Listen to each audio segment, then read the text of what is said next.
Hello, everybody, and welcome back to Bomber Banter. I have for you today a special little segment for this week. It is an Around the Grounds mid-season review. And to help me with it, I have got on board a special guest. Most of you watching this, being Essendon supporters, will know him very well. And if you don't, he is certainly one accomplished individual, Tassie born and proud. 51 games played for Essendon, 200 games as an assistant coach for Essendon, Fitzroy coach, Adelaide coach, and many other more accolades on his resume. Without further ado, welcome, Rob Shaw. Fiona, how are you? I'm good. How are you, Shawry? I'm good. I'm good. As I said to you before, it's like a first date. I don't know where this is going to end up. But so I'm in control, is what you're saying.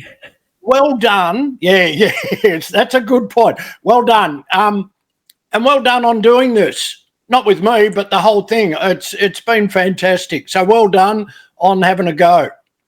Thank you, Shawry. I appreciate you and all the support you've shown me throughout my everything I've done. You and I went on some fantastic walks in COVID around the Maribyrnong River, didn't we? That was fun. Keeping me. No one else had talked to us, so we had to do the Maribyrnong walk, didn't we, during COVID? That's right. Anyway, yeah, we had 2 hours of airtime, so we made good use of that, right, and you chatted my ear off about the good old days. So we're going to get into a bit of that towards the end of it, because I know that many listeners will want to reminisce with you a little bit, given that I have you. But to start with, I really want to get into, I want to pick your brain about where you see us at the midway point of the season. We're 10th on the ladder, probably a little bit higher than what is reflected in our performances. I would say, in my opinion, we're 6'5". Where our KPIs and where we rank in certain metrics are not brilliant, but we do have some really good, individual player accolades. For example, Setterfield at this point in time is coming fifth in the entire AFL for tackles. Duz is leading our goal assists and clearances. So we do have a few player individual accolades. Where do you see us at this halfway point? Oh, first of all, do you watch the games very closely? In general terms, I don't watch football as much as I used to, because my lifestyle's changed. But I do handpick specific games that I want to see. I've got a little bit lazy in my old age. I like catching the train from Geelong to Marvel. It makes it simple. Get off the train, go in, watch the footy, go to a past players function, get back on the train and go home. So that sort of suits me at the moment. I'm a watcher of Thursday and Friday football. I would probably go to half Essendon games that are in Melbourne. So I'm not an avid watcher, but then I'll watch the Sunday afternoon game at 3:30. Like this weekend, I'll watch the Monday game. So I haven't got any of the streams, so I don't have KO or anything. So I really miss Saturday free to air. So that's about me, but I watch enough. But I'm at a stage of, like, I've had 35 years of football. I'm a little bit over it, and so I get great enjoyment of picking and choosing what I go to. Yeah, that's fair enough. I think you've earned that right, Shawry, to be quite honest. And it's safe to say the game has changed astronomically as a spectacle from when you were involved in football to now. So I can imagine it doesn't bring as much joy as it used to. Is it right in saying that? Oh, it's very, very officious, over officiated. I'm not a dinosaur. I think I'm up with modern, but there has been so many changes personality wise. And I was just blessed to be at Essendon for those games as an assistant for the period I was, because it was, we could talk about it later, but it was a marvellous mixture of wonderful personalities that probably would get frowned on today. There's not too many Damien Hardwicks and Dean Solomons and John Barneses playing these days, and No. so that was the And what I notice as well is not only is there not too many of them in the way they played their football ferociously, but built. There's not many that are built like that. Yeah, Like no, it's different now, but you've got to appreciate it. And social media has played a big part in that because it allows people to express themselves. We do like it, we don't like it. The jury's out. Do we like young Watson from Hawthorn on social media? Do we like Kane Corns' stuff? Do we like Ginnivan? It's a different mix without being critical. And, of course, the media now has gone from, in my time, a wonderful analysis of the actual game to, sadly, who can hot take each other down. Who's got the best hot take? And with that comes criticism of players, which I don't like, into players taking time away from the game. I've never seen that before. So that is unusual. It might be good for your not good for your generation. You understand it. And, I've got my 4 daughters, so they certainly keep me in the loop with modern perceptions, modern trends, which keeps me up to date with how the world's going in terms of the media and young people. Look at Bailey Smith. Do we encourage that? Or, if you look at social media, half are encouraging it and half are rubbishing it. So I just go with the flow. So on the changes, we've just spoken about a few that are probably not for the better of the game and for society. What's one change off the top of your head, a question without notice, what's one change that you think since your time in football to now, what's one change that's been positive for the game? The appointment of Greg Swan. That's a very recent one. Was that only 2 days ago? We needed recent. We needed club football. We still won't. We don't understand why Brendan Gale is not running the AFL. But aren't you happy that he's down in Tassie? Diversity. I've got daughters. You know that. We have nothing against diversity. We have nothing against appointments. But we have to be run by experienced football people that know clubland, that understand the game. And I think, I know it's very short because it's only 24 hours, but Greg Swan's appointment, Jeff Walsh's appointment into AFL, because the fans are frustrated. I've never seen, I don't know how you see it as a mid-30-year-old girl compared to my, but gee, there's a level of frustration out there. There's frustration with the MRO. There's enormous frustration with umpiring technicalities and the rules within the game. So this is, I know I've changed the subject slightly, this is a very, very good appointment to get our game, the level of our game, back on somewhere that our people, the football community, can more relate to, because there's a lot we don't understand, a lot's confusing. So hopefully they're more proactive than AFL, ARL, the Australian Reactive League, and we can get on with it. So anyway, let's talk about our team before my battery goes flat. Oh no, it's going okay. What are we? I think we'll be... I've got a computer from 1978. It's a miracle we've got you here, Shawry. All right, let's move on. Okay, so basically you, as I've introduced you, you know success. You have been in successful environments, so you know what they look like, you know what they feel like, you know what they look like from inside and outside. Very simple question. Comparatively, are we starting to resemble a club? Yeah. I'll stop there. we are starting to resemble a club, not a financial organisation, not a what else? Not an administration. I'll just pluck 10, 15 years. It is the closest I have felt Amazing. to following a club, a football club. Now, like, I don't want to disclose your age or anything, but you were the last time this, to me, you've had to follow the club from a young teen. You've known nothing really in the last 20 years. And my grandkids are growing up.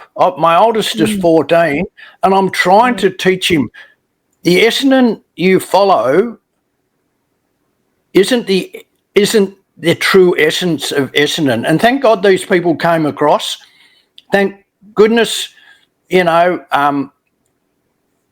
Barham did what he did, because he felt that under the previous leadership, both board-wise, president, and certainly CEO, that we were losing our cherished identity.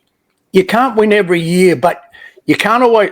My great saying is, you can't always have a great team, but there's no excuse for not having a great club. And we haven't had a great club. We've got a great history, but we haven't had a great club. So to people out there that might be listening to you, you're hundreds of thousands of viewers, the wheel is turning. There's a lot of work to be done, but there is finally, because our club and you can take on the criticism, I won't name names, but it was based on self-importance, self-image, profit over, you only have to look at the extraordinary impact that putting finances into a VFL program has done.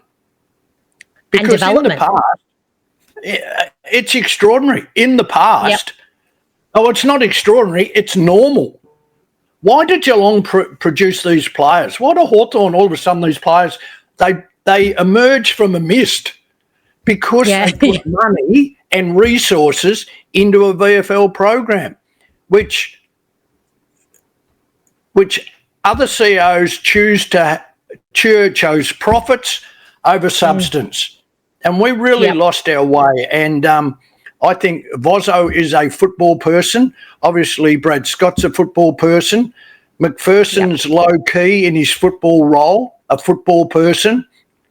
Yep. And Dave Barham's got that little bit of, he doesn't have airs and graces, which I like. He's got a fraction of Graham McMahon in him. Graham McMahon would tear down the walls, to help Essendon. So it's good that there's a nice balance there. And so I have a feeling now that that we're sort of getting it right. But do you want me to just keep going? And on the field, of course, I'm one of the few.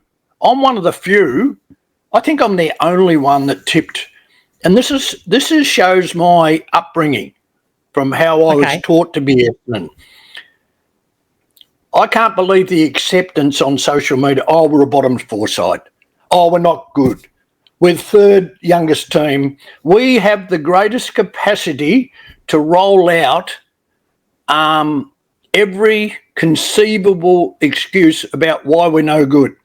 I picked us. Add to that the injuries now, is another layer to that.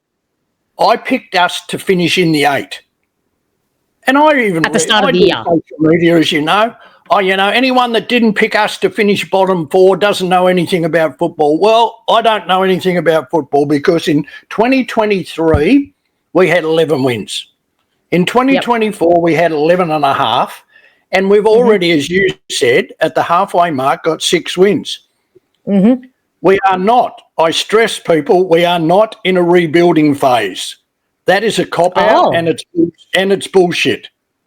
Okay.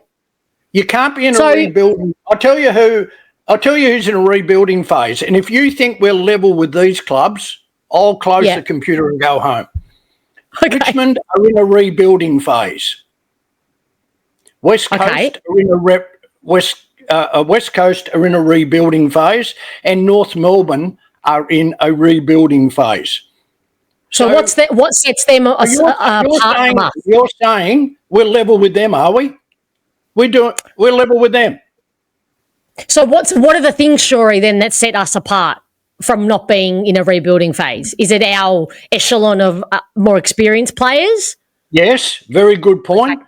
Yeah, we tend to highlight our young players, particularly now, because you know why we highlight our young? Because we've never had hope, and they've given us hope. So they've added a freshness and excitement. But with those wins, I expected improvement this year. So if you go from 11.5 and you improve, did you think we would improve this year, or we would go terribly backwards to 13th, 14th or 16th, 17th, 18th, which is what people think we should be? I thought we would. That's an interesting view, Shawry. I thought we would stagnate. Like I thought we'd be around the same 11 win mark, 11.5, maybe 12. That puts us in contention. Exactly. And I thought we would improve. What I didn't factor in was two things. Like, we've done what we had to do, not with great pomp and ceremony. We have beaten the teams below us. That's the very first thing you should do. Beat the teams below us. Tick that off. It's a great box to tick. Yep, Don't true. get beaten. Very true. Even though it was a 2-point, it doesn't really matter. And then you set yourself up for greater challenges. And the other thing I factored in was and you spoke about metrics and KPIs and all that sort of thing. I've only got one, percentage. Right. We having said what I've said, we're not going anywhere until we have a game plan that ends up at the end of the year, like in 2023, 89%. No good. Yep. No good.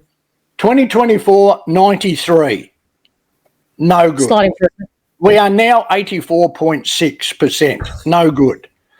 The lowest team in the 8 at the moment is 106%. And that's what I want to say. For those of people that are thinking, we're a bottom 4 side, 2 weeks ago, a team was touted as the premiership favourite or equal premiership favourite. That team was the Western Bulldogs. They're level with us. On wins. We're level, I know, but so that's where I maintain we should always be in contention. We're not a okay, Shawry, hang on, pause on the percentage point, because I think that's fascinating. So for people who don't know, your percentage on the ladder is not just a reflection of how highly you're scoring every week. It's also a reflection of how low you're keeping your opposition's score. So correct. And in turn, that shows your defensive profile and how well that's going. So is it safe to say that given our percentage has been so low that there's a lot of room to do on the defensive side of the game? Oh, yes, and we've had some very good results where we've kept teams below 100. We can't afford Adelaide kicking 160. We can't afford the Bulldogs beating us by 90. And even though there was phases of the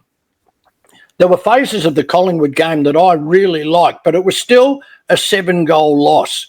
Like when I came into the Bulldogs game, and because, I thought there was a great indicator, I thought they would beat us somewhere around the 25 to 35 point margin.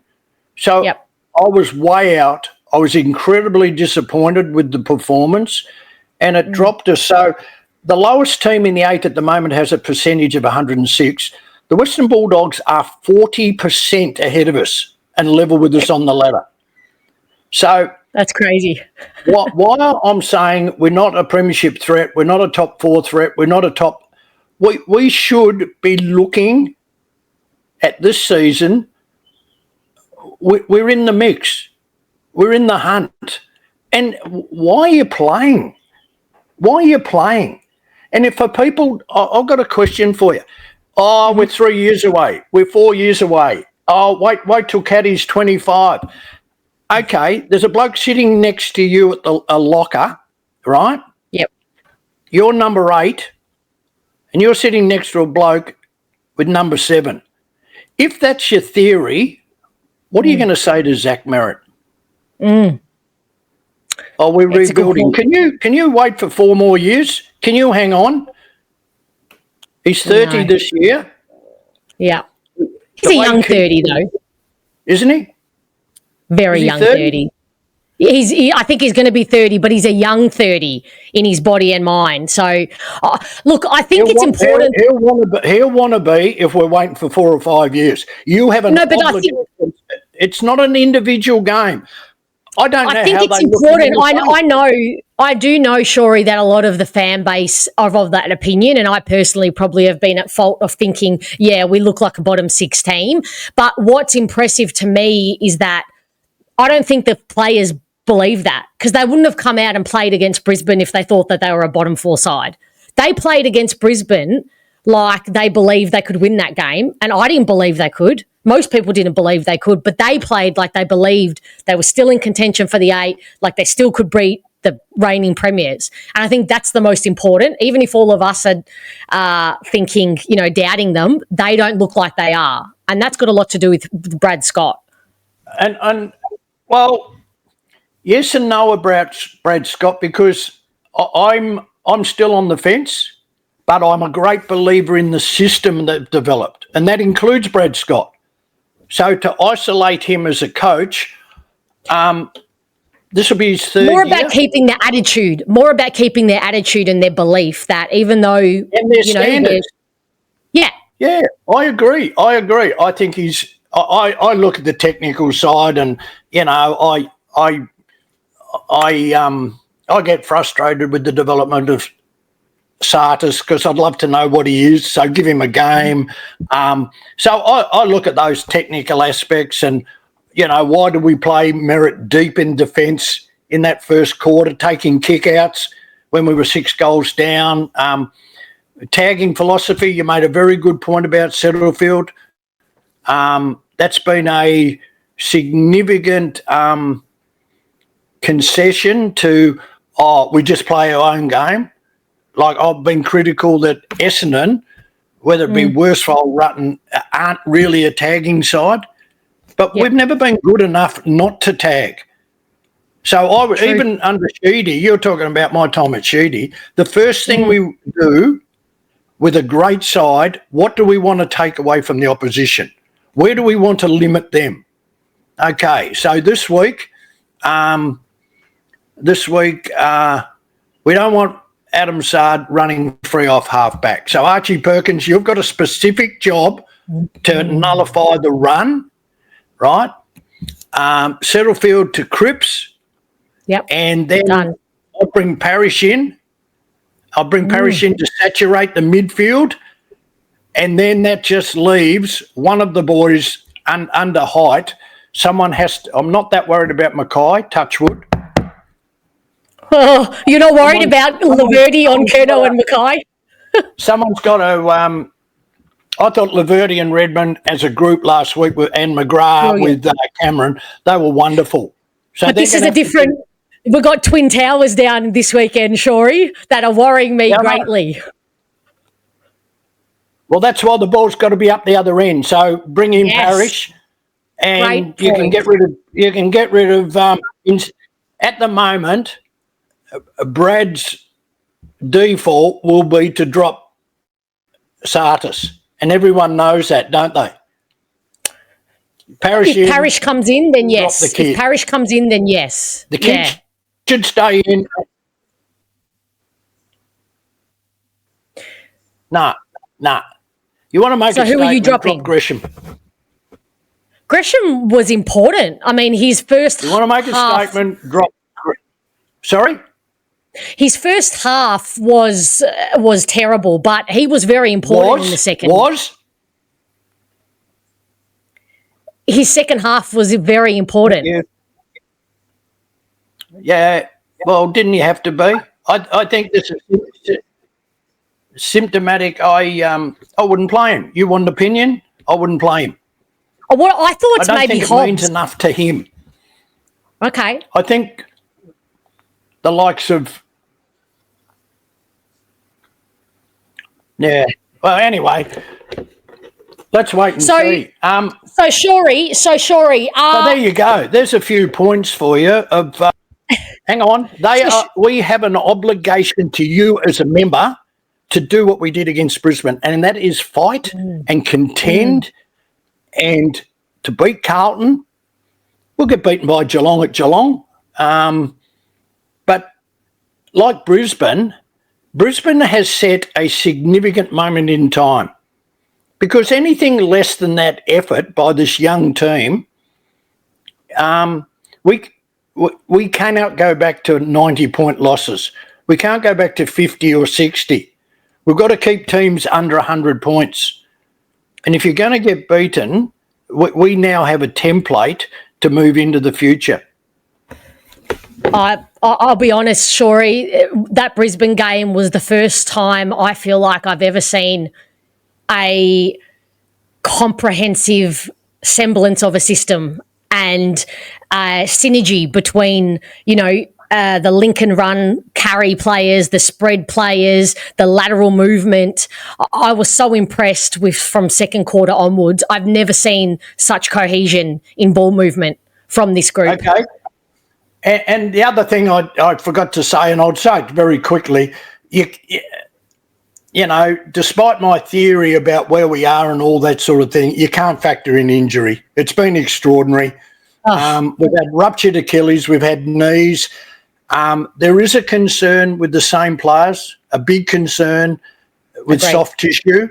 You have to get to the bottom of that, because as soon as Ridley starts playing well, out. Bang. And that stops the cohesion. The Mackay Ridley Reid combination was a finals combination. Make no 100%. Mistake about that. And now you've got three out. So I factored in injury as a matter of course, but I can't factor in the extent of injury. But we have seen the reaction to injury. So while we are saying, we've got injuries now, like we may well lose 6 of our next 7 and go down to, because we happen to be playing some really good teams on the way through, and they might beat us. But I can't stress enough, and it's given you hope. It's given you hope to see that performance last week, because they had the capabilities to make that game very, very ugly with our personnel. So anyway, Shawry, that's the way I was brought up, though. So I'm talking about the way I was brought up under that system. Never to concede, never to give up, never to make excuses, never to and you finish where you finish. At the end of the day, you've got to be able to say, right, you've got to be like Archie Roberts. I don't know how good I am, and Nate Caddy, I don't know how good I am, but I'm bloody going to find out. And I'm going to find out having a real go. And nobody's going to take my spot from me. Not only the good thing about their talent, but what I like about them is the energy and the belief they bring. And I made a comment on social media, it's so important that the senior players give guidance, but the young players are providing the senior players with inspiration. I really hope, fingers crossed, this doesn't go arse up, because I think it's not a bad balance. Leadership providing steadiness for these young, erratic, exciting young boys, and these boys giving Zach Merritt and Andy McGrath and these blokes, wow, these blokes, how good is it playing with these blokes? It's fantastic. Right. Nick Martin, Yeah. these young blokes come through. So anyway, Shawry, I have a question. I have a question for you, Shawry. So obviously, you were fortunate enough to be involved in two lots of baby bombers, the originals in the late 70s that you played with, and then in the 2000s. So my question is to you: how do you see any parallels between any of those that you played with and coached versus the ones that we have now? How does it compare? What a great question. How does it compare? Hang on. Sorry to. Or are there any parallels for the positive that you can see that were the nucleus for the success? Are you going to find Mercury, Masiti, Hurd? You're going to find them again? Probably not. That was a generational thing. The one you spoke about with my baby bombers under Bill Stevens when we were very early 20s, those names were Van der Haar, Nagel, Watson, Hawker. Like, it's hard Tim to Watson. Tim Watson is 15, wasn't it? Wasn't it? Hey? He was 15? Tim Watson? Yeah, he played at 15, and Van der Haar was extraordinary. And that what I like the comparison is we still finished 9th, 10th, 11th, 12th, but Sheedy inherited those blokes. So it's going to be very interesting to follow this because I know Brad's got 2 years, so that'll be 5. Can I just jump to a question I want to give you? It's related. At the end of that 5 years, where are we? A, 2 points. A, where are we? And where do you think we should be? Because this is really important. Both answers of mine are the same, and that is having won a final. I think we will have it. I think we will have won a final, and I think that's exactly where we should be. I am so in total agreement with you. I understand that we have to get players back. We still have to go through the draft. We have to find another Archie Roberts. We have to find another. We have to trade for like a Dersma sort of. So yes, I that is the bottom line for me with the continual development. And that's why I didn't write off this year, because I thought we could go from 11.5 wins to 11.5, 12.5 wins. But what's going to stuff us, obviously, is that if that continues and we get some players back and we have a good run at the end of the year, people will say, oh, we finished 9th. I'd rather finish 15th.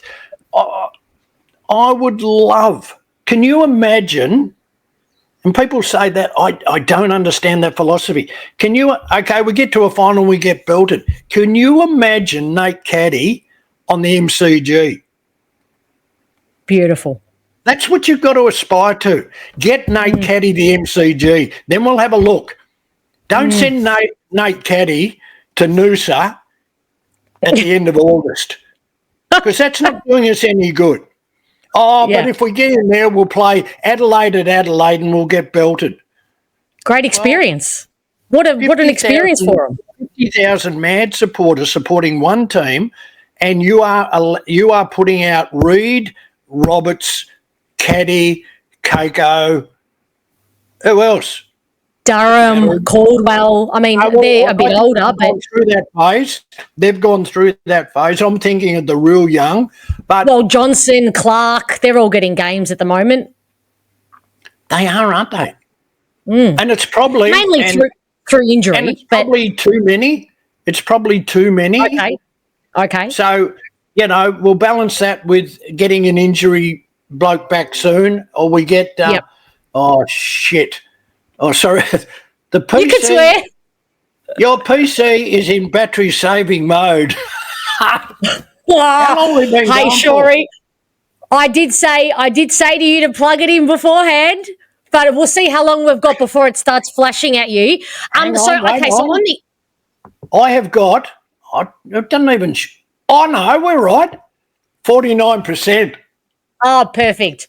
My question to you in terms of our long-term injuries, so that you mentioned just there, it brings me to an interesting player on that season-ending injury list who is out of contract, and that is Sam Draper. Do you think it's in the best interest of the club to fight and maybe offer him a little bit overs to keep him? Or do you think where we're at as a club, with maybe Brian sitting there, with Goldstein potentially going around again, and with Vigo Vicentini, it would be in the best interest of the club to just say, look, Sam, he's 4 years, take it or leave it. And if not, we're happy to thank you for your service and off to Adelaide you go. What do you think? That attitude, not your attitude, you've put up a general attitude. It may not be yours. No. But he was in superb form. He was. He's your finals ruckman. Right. I've had a ruptured Achilles and I've had a knee reconstruction.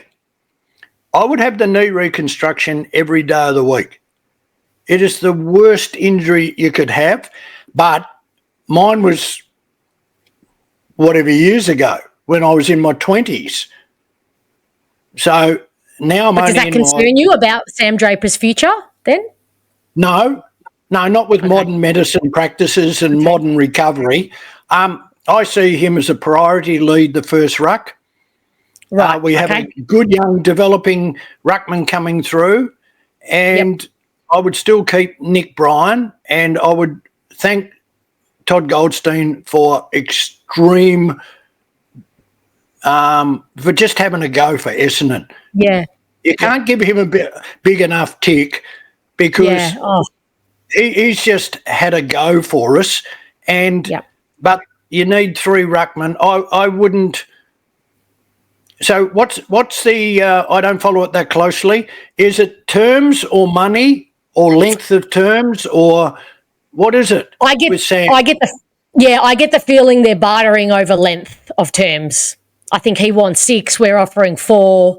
I think the money's probably roundabout. Well, but God, look at some of the deals other people. Okay, but he's a ruckman. He's a ruckman. How old is he? 24, 25 this year, I believe. I'd extend him to his late 20s. And give him 20s. The love that which is what, 5 years. Yeah. I think he's going to be. If you're winning, okay, I'll answer. I know we're waffling. No, that's okay. That's what we're here. You said in 2 years' time, we're winning a final. He must be the first ruckman. There. Okay. That answers the question. Okay. But. Actually, Shawry, he's 26. He's 26. I've just double checked. He's 26. Okay. They will come. Change? They will back the truck up, Adelaide. A 100%. Hugely well-resourced and financial club.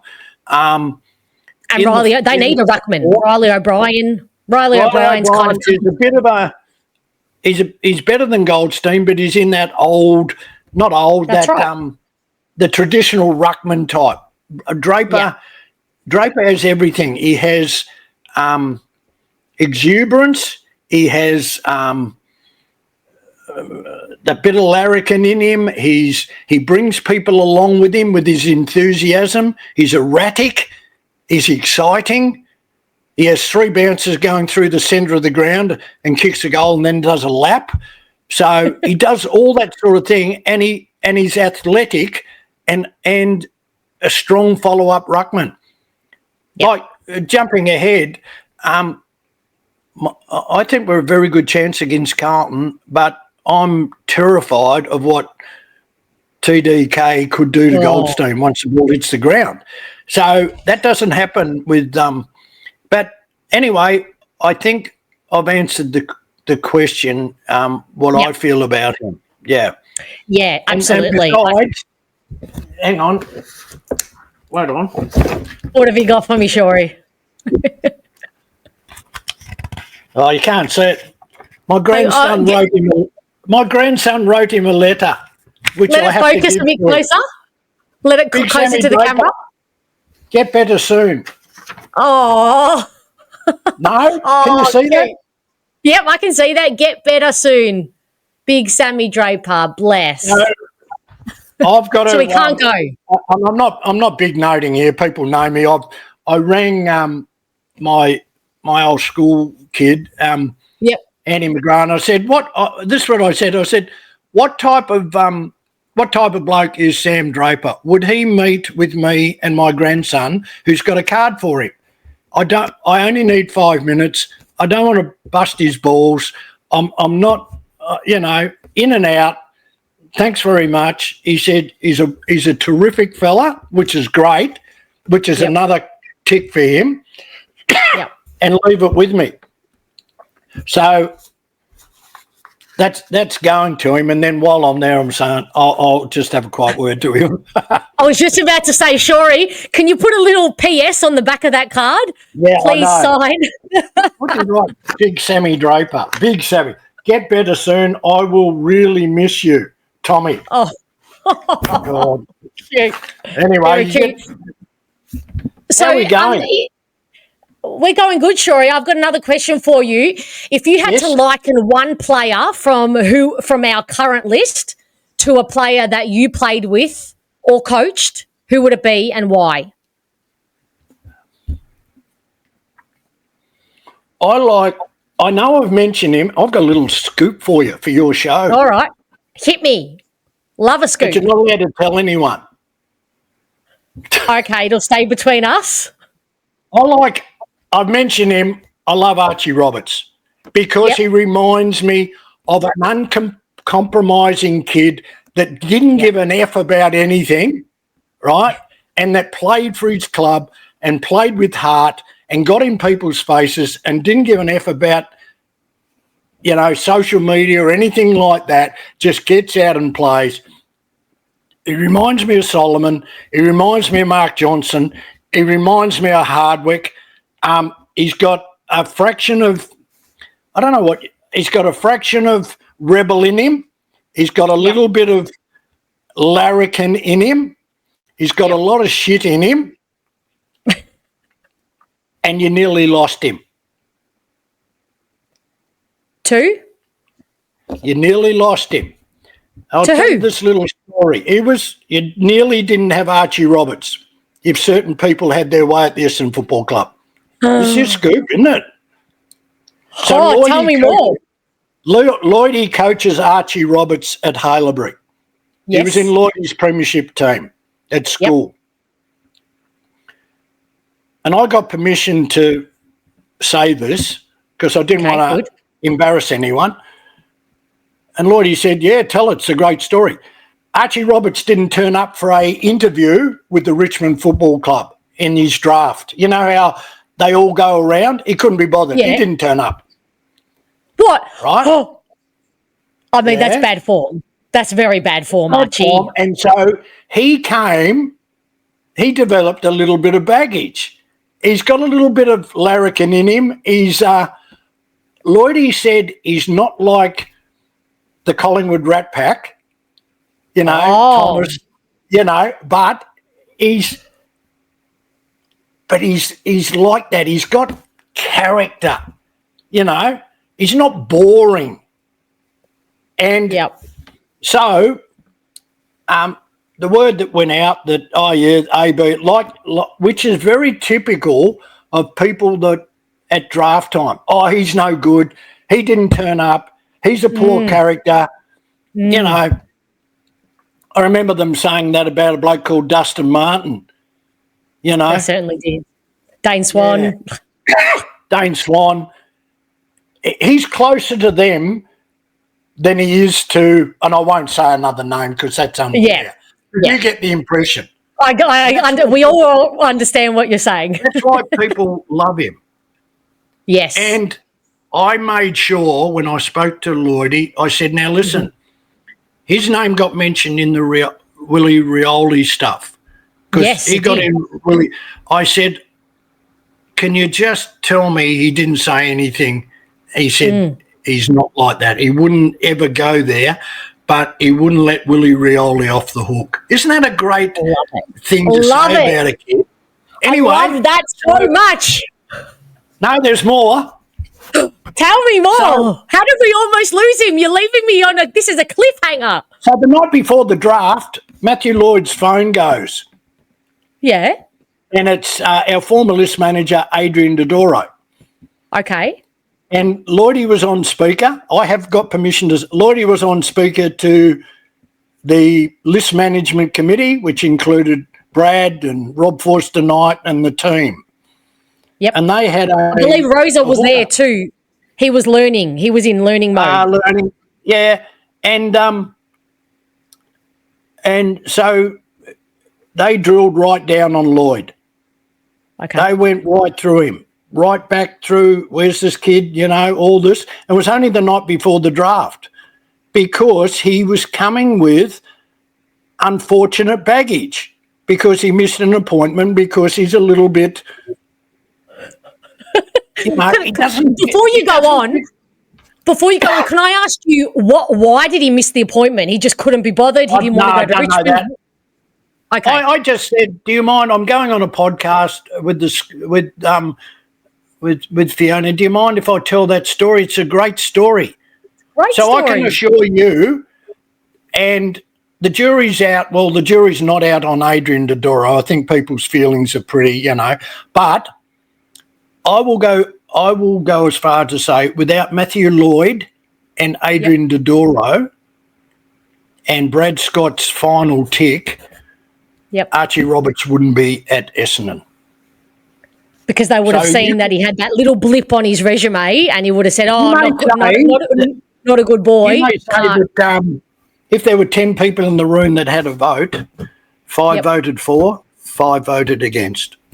Oof. That's just... And who did the final vote go to? Can you tell us that?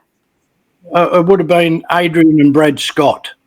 Okay. And that's what you've got without that interview with Matthew Lloyd. Lloyd fighting for Archie Roberts. Yep. And giving an insight into the kid, it would be fair to say that that kid mightn't be at Essendon. There you go. But you're not allowed to tell anyone that. You're not allowed to tell anyone that story, okay? That's just between you and me. All right. I'll edit this part out of the podcast story. If I tell that, it is a great story. That's brilliant. And I hope one day, Shawry, we're telling that story after he's got a premiership medal around his neck. I hope that story's being told. The other thing is, it's heard here first. Mama Banter, Fiona and Robert Shaw heard it here first. And when he's got the medallion around his neck. You've got the scoop first. And may I say, added to that, because of what I've said, that's one of the reasons he's not favourite. He's had a better year than these blokes. He should be the favourite for the Rising Star. And that's not with, as I said, I don't want to watch a lot of footy. I don't watch Brisbane every week. I forgot his name. Oh, damn. I'm sorry, folks. I love the Melbourne kid. What's his name? Sorry, Fiona. For a Rising Star. Levi Ashcroft. Yes. Terrific player. But we've only just heard, the first time I heard on social media, Jack Rewalt, good old Jack, says, do you know what? We should be considering Archie Roberts for Rising Star. That was last week. Fair dinkum, Jack. Yeah. Fair dinkum.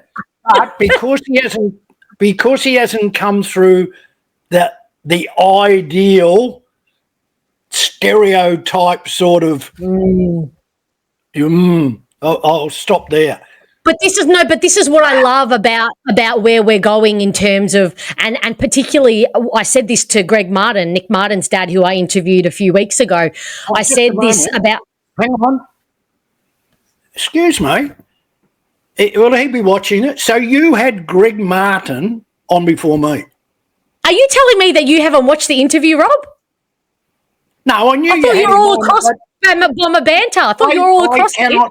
I cannot believe you chose the father of our young superstar in place of a old, washed-up ex-teacher dinosaur. What You know what? I put out the fishing line and I had to see who bit first. And you just bit second. That's just how it goes. But my point Okay. More love for Archie Roberts, folks, because he's exactly the character, the toughness that, can I say, I'm used to. But what I'm saying about that, Shawry, is this is what I said. And we've gone down this. This is what I said to Greg Martin about Brad Scott in terms of the first thing he said when he came in about recruiting and developing young men, that was his focus. He didn't care about the optics. He didn't care about, the profits and the football department. He just wanted to focus on football and developing young men. And his recruiting choices are reflecting what he values in a player, and that's hardness. Roberts, a young country raw kid in Angus Clark, who I can tell you he'll be the best of the crop. Shawry, he will, and he's already in his second game. Can we pause? Can we pause that? And can we record that? And can we've got to play the Draper thing, the Roberts thing. We've got to play this interview in 2 years' time.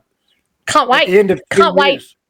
Can't wait. I'll be cropping all these takes, Shawry, and I'll be posting them out to the masses. But he'll be the best of the lot. And how good when he's interviewed. He's not he's not refined, nothing about him, but he's already sticking up and getting in the face of Charlie Cameron against Brisbane, already fighting and sticking up for Setterfield, picking the boys up from the ground. He's in his second game and he looks like he's 12 years old, but that's the kind of caliber of kid that is being recruited now and developed, and I love it. And that's why I have optimism, because we're recruiting characters with character. You with me? Yes. They are genuine characters, and let them be themselves, but they've got this great resolve and this resilience, and it's like, oh no, don't worry about it. I'm just trying to think of it's a comparison. You need John Barnes and Dean Solomon as much as you need Justin Blumfield and Chris Heffernan at the other end of the scale. You've got to have a balance. Yes. You've got to have a balance. You've got to have what Sheed's called, you've got to have a lunatic fringe. A lunatic fringe? You've got to have a lunatic fringe. You've got to have boys that walk the fine line. You've got to have. Okay, so all right, on that, who was in the lunatic fringe team? Who was in the group? Well, Harvey's backline. Imagine coaching a backline with Mark Johnson, Dean Solomon, Dean Wallace, and Damien Hardwick. Like, what did they do at training, Shawry? What did they do at training? Like, what was their main focus at training? I want to know. Probably the four best trainers. Yeah. See, that's the key. Really? They had a passion to play, and they turned up every train. They were magnificent. John Barnes, for all his eccentric, he was a wonderful trainer, dedicated, disciplined. But Sheeds' great thing, he just allowed them to be who they are. James Hurd, the statesman, and that's what I miss, the balance of character and characters. And everyone needs a clean cut, organised. But you look at the sides; they just have a really great blend, and that's what I like. You've raised young Clark. That's one of the great interviews. We haven't heard an interview like that for a long time, and more love to it. Let's embrace these kids, and that's what I'm saying. Sorry, I've got a tickly throat today. That's why internally you've got to protect them from this, from the excuse factor of social media. We're a fourth bottom team. Don't go telling Archie Roberts that, for Christ's sake. because he'll probably punch you right in the nose, Yep. right? Yep. Let's protect them. Don't go on social media. It's bullshit. You know, look at Clark, look at Roberts, like the advancement of Caldwell and Durham that you mentioned. The recruiting, like, you know, those 4 recruits we got. We got Goldstein, Mackay, Gresham, and Dersma. Yep. So my ranking is Dersma 1, right? Yep. Who do you reckon I've got 2? Mackay. Value for money. Todd Goldstein, maybe, value for money wise. Well done. And then 2. Mackay, Mackay. 3. Gresham 4. Yep. So the least profile, the least, you know, Dersma. Yeah, he was the bow and arrow at Port Adelaide and all that sort of thing. He's been very, very good. It's brilliant. So yep, agreed. You know the 4 players that we got in the mid-season draft last week, Shawry, or 2 weeks ago. Now, it's no secret we've got 19 metres on our injury list. So all our boys 180 above are on the injury list, particularly decimated in the back line. Correct. Poor old Jaden Laverty is back there by himself. Were you shocked that we didn't recruit in the mid-season draft a defender, or do you see the bigger picture of the 4 players we recruited being prioritising long-term? Well, we got a ruckman. We needed a ruckman and experience. We've got the ruckman from East Fremantle because we need to split up the young developing kid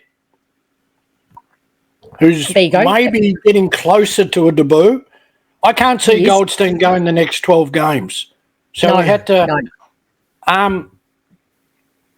Archie Gray. Archie mate, yep. They must rate him because they gave him my number. Yes, how many years apart? I'm so excited about that. I put it up on social media. I put up a photo of, and I apologise to the masses. I said, look, I'm going to be self-indulgent because I had a photo of me at 17 with my debut jumper. And then who gave you? Who presented? Do you remember who presented you your jumper? It was at Roslyn Court. No, Roslyn Court across the road from Windy Hill. Oh yeah, yes, I do exactly. Reception. It was there, and wow, it was given to me by the coach at the time, Des Tuddenham. So everyone just went across there for dinner, and that's how you got it. Yeah. Okay. So that was exciting. Who else did we get? Oh, the young fella from Liam McMahon, who is another key forward there. He was the captain. He can do both ends, so he might be, but he's only, what is he, 190 or a bit taller? No, yep, he's around the 198. 198. That shows me a couple of things. They had slightly more eye to the future than they did the immediate. I must admit I wanted immediate to fill the void for the next month until you get Reed back. So I was looking at a 26, 27-year-old delisted backline player that could play close, punch the ball away and be a good character in the club, just so that those 3 could get back. And then you could say to him, look, you've been wonderful, thanks very much, and, you know, you're forever in our hearts because you filled a real problem for us. So, but I'm happy. I'm happy. I'm neither here nor there, but it raises another point. Mm-hmm. We spoke about development. Yep. Why have some of our picks been when no one else wanted them? Why is one of our best picks, and nothing against you, Greg Martin, because I know you're watching, why didn't anyone want Nick Martin? Oh, my gosh. Where did we get Nick Martin? Where did we get him? In the supplemental pre-season. The pre-season supplementary in pre-season, mid-season, category B, right? West Coast will rue the day. No, he's left. But we got Massimo from Point Cook, mind you. Point Cook. Right? Who else did we get? Durham. Back pocket for Richmond seconds. Yep. We've had, who else is there? We've had Saad Al Houli was the other who? one. Saad Al Houli? Yes. Well, the jury's out on him at the moment, but he's got certain characteristics in his play There's that something I there. like. Yeah, So I think there's something there. we have more success with these people than we Yeah. do for giving away 2 picks for Dylan Shield. Exactly. And I And said who- that, Shawry. I said, how do you know Why? how do you know we're not going to find a diamond in the rough or development in a new system under new coaches? Why is that? And you know what? I will throw Caldwell in to sweeten the deal. So Caldwell was an additional, we'll give you the 2 picks, but we want Caldwell too. Oh, okay. So he was, and look at his influence. It's really quite intriguing discussion for another time about our list management, and maybe gives an indication of why changes have been made. Yeah, I certainly feel like a big part of that is everyone being on the same page, everyone having the same focus, what type of player we want, and the age demographic. We've got to play. We've got to play for the future, but for the present. But we also have to have the bigger picture for the present, for the future. Sorry, hey Shawry, I'm going to hit you on the list management. On list management, Shawry. One last question for you. Are you giving up? Hang on. One last question. You better hurry. Wait on. What's that say? Oh, 13%. Perfect. So if this stops, it's quick. So quick. no, we've got time. Don't worry. Trust in technology, Shawry. I've got 13%. You this far.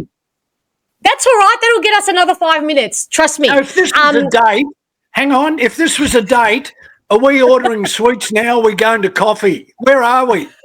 We're going to Champagne, Shawry. Where are you going? Oh, geez. Are you picking up the bill, though? Are you picking up the bill? I got the bill. Yeah. All right.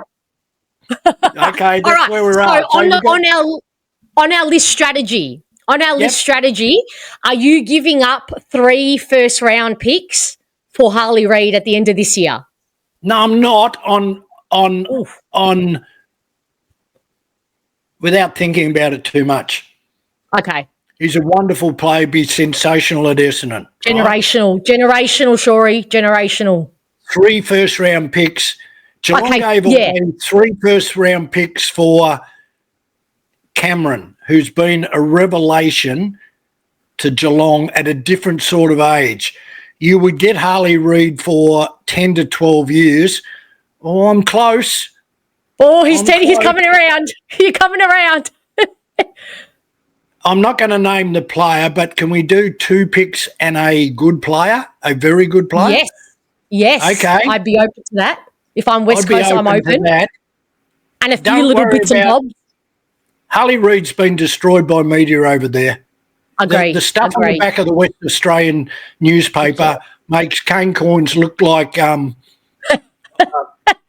whatever, You're right. It's the disgrace. They're actually driving him away. And they don't understand that. The paper, the sports editors, they don't understand. I've got to get out of here. Or where can you go? Oh, I might go to Geelong, live down Geelong. No one can find you down Geelong. I'll go fishing with Shawry. I might go to Essendon at Tullamarine. I can hide in Gladstone Park or Moonee Pond. I better not say that. He'll be living in Essendon somewhere. He's a fair chance, although the latest word is that they're quite confident he'll stay. Really? But we should have a real crack. I think so. I think any other player, I would say absolutely not. But there is something in his behaviour right now that I think I want. Okay, we've lost Shawry. I wonder if that is absolute signs that his computer has died on the last question, but we got the answer from him. I think his computer, and maybe he didn't have a lot of time with 13% to go. All right, well, that was an incredible hour. I thoroughly enjoyed it. I am going to take a guess and say I think Shawry absolutely frothed that.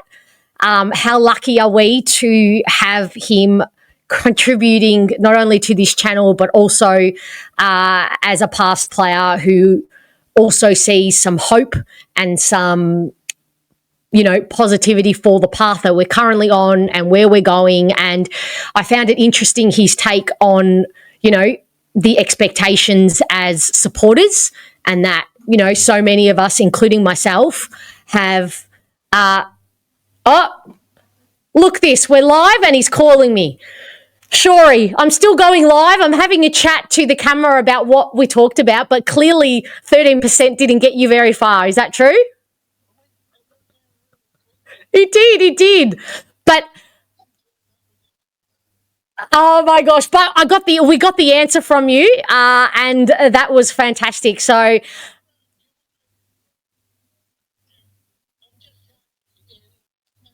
Okay, I'm still chatting. So, yeah, I'm still here. So just charge up a little bit or just plug the computer in, Shawry.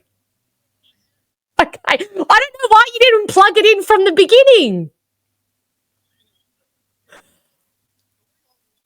Yeah, I'm talking to the camera live. So this is great entertainment for everybody. This is breaching the gap between a boomer and a Gen X and technology.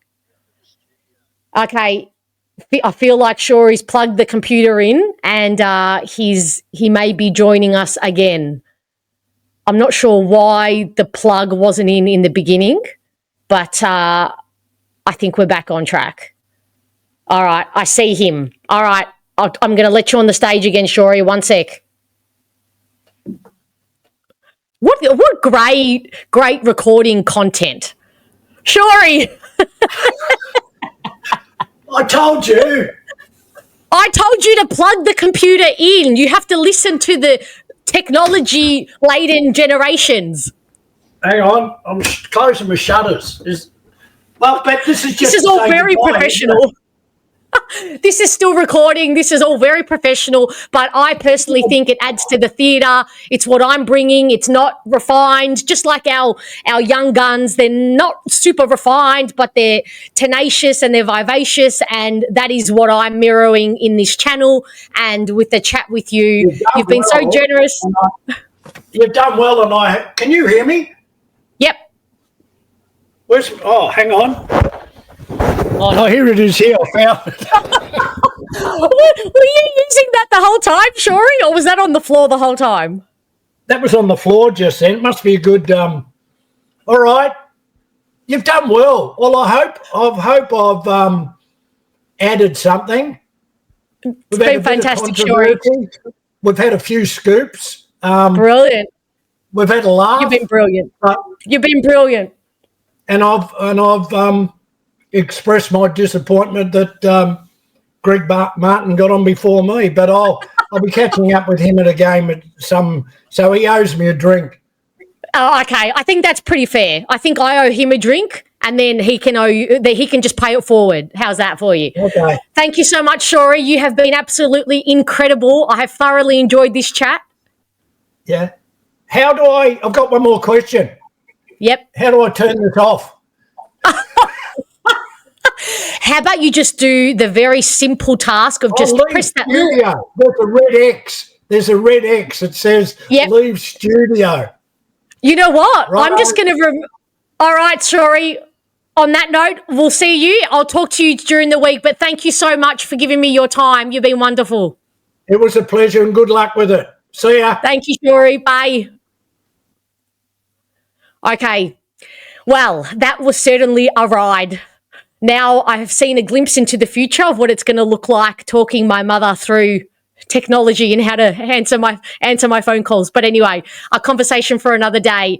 That was incredible. Got to go back to the yesteryears a little bit with Shawry. I knew he'd take us there, and he certainly did. And as I was saying before, getting his perspective and finally seeing someone, a past player with so much history and so much connection with the club who has experienced success at Essendon and at other clubs and knows what it looks like is finally seeing a parallel with where we are at the moment. There are no guarantees in life or in football, but we are looking for little glimmers of hope, energetically, physically, metaphorically, because it all matters. I fully believe it all matters. You need a bit of it all. And I finally think we are on that journey. Okay, what a ride that was. I can't wait for you all to watch this. Hit me with the feedback. I am sure Shawry is going to be super keen now to come back on, especially knowing Greg got the first invitation. So I'm sure he'll be back for a round 2. So if you have any questions for Shawry, leave them in the comments. I'll put them to him, and I'm sure he'll be back. And if not, he will pass on some answers to the questions, and I will post them for you below. Hope you all enjoyed that. I will definitely be bringing you more of these in the future. On that, if you have not subscribed or liked this video, please go ahead and do that. As I said, it's only going to help me bring more of this incredible content and the incredible guests for you guys to the channel. So once again, thank you for all your support. I do apologise for the absolutely disgrace of an audio that the forecast was last night. Yell at me, not at the solution. It was all my fault. Again, I'm weeding my way through this journey as much as everybody else, and the technology just escaped me for a hot minute. But this interview with Shawry should be perfect. So I do apologise for that, but hopefully no more hiccups moving forward with the audio. So thank you once again, and I will see you tomorrow night with Pommy for the live team selection show. All right, everyone, take care, and I'll see you then.